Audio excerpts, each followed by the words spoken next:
wabarakatuh. Halo semuanya, kami dari kelompok 5 nih teman-teman. Perkenalkan, nama saya Putika Maharani, teman saya Rodia Blasyota. Kami akan memberikan video penjelasan singkat bagaimana sih cara pengaplikasian ICD-10 pada media elektronik. Yuk simak videonya. Sebelum memasuki laboratorium, kita perlu menggunakan jas lab dan menggunakan ICD-10 untuk pedoman. Yuk. Nah teman-teman, sebelum kita masuk lab codingnya, kita diperkenalkan nih untuk membawa barang-barang elektronik. Jadi barang-barang kita tuh bakal disimpan di locker tersebut. Nah kita nih masuk labnya cuma bisa membawa buku dan alat tulis. Yuk.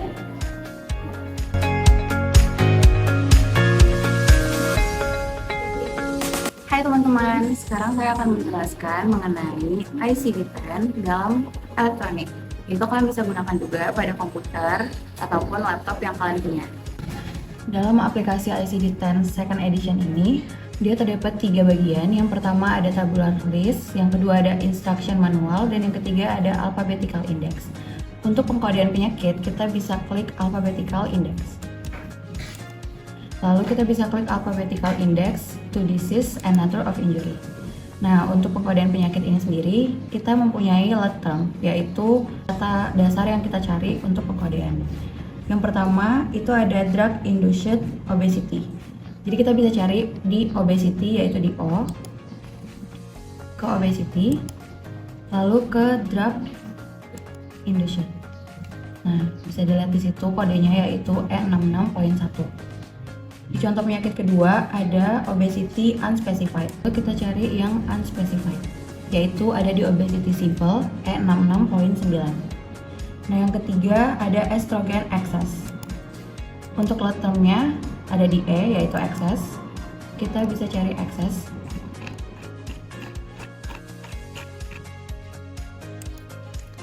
Lalu kita ke estrogen. Nah, keluar kodenya yaitu E28.0. Yang keempat, itu ada ovarian dysfunction unspecified.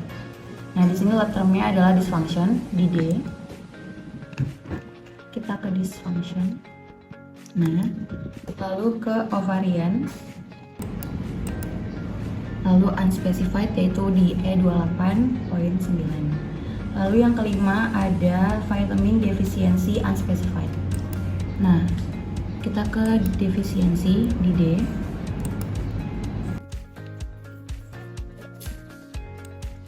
Lalu cari di vitamin.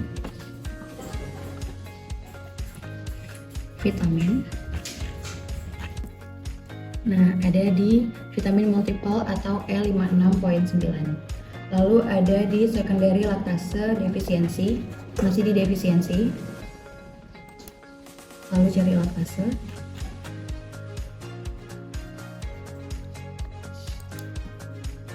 Nah, ada di poin E73.1. Lalu ke kalsium metabolis.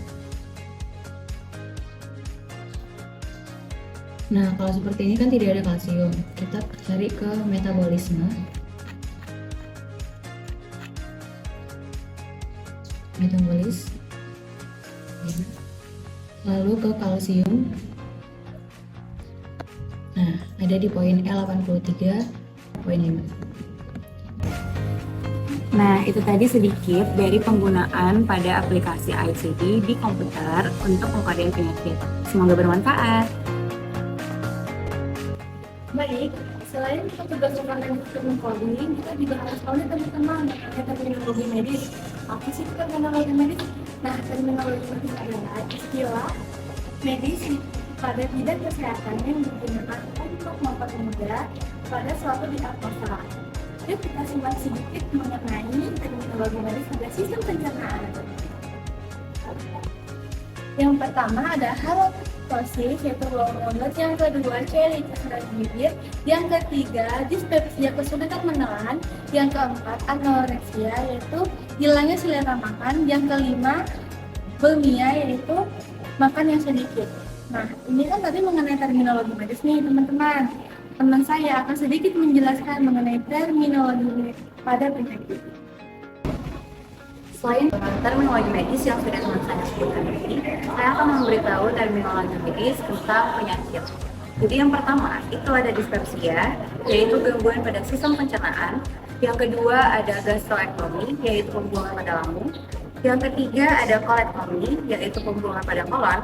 Yang keempat ada estrogen excess, yaitu kelebihan pada estrogen. Yang kelima ada androgen excess, yaitu kelebihan pada androgen. Dan yang keenam itu ada disorder of calcium metabolism atau disebutnya kekacauan pada metabolisme kalsium. Yang ketujuh itu ada ovarian deficiency unspecified atau biasa disebut dengan defisiensi ovarium tidak dijelaskan. Sekian terminologi medis penyakit yang sudah saya dan teman saya sebutkan. Semoga bermanfaat. Baik, itu aja sekian video penjelasan singkat dari kami mengenai penggunaan ICD-10 pada media elektronik. Makasih. Semoga bermanfaat.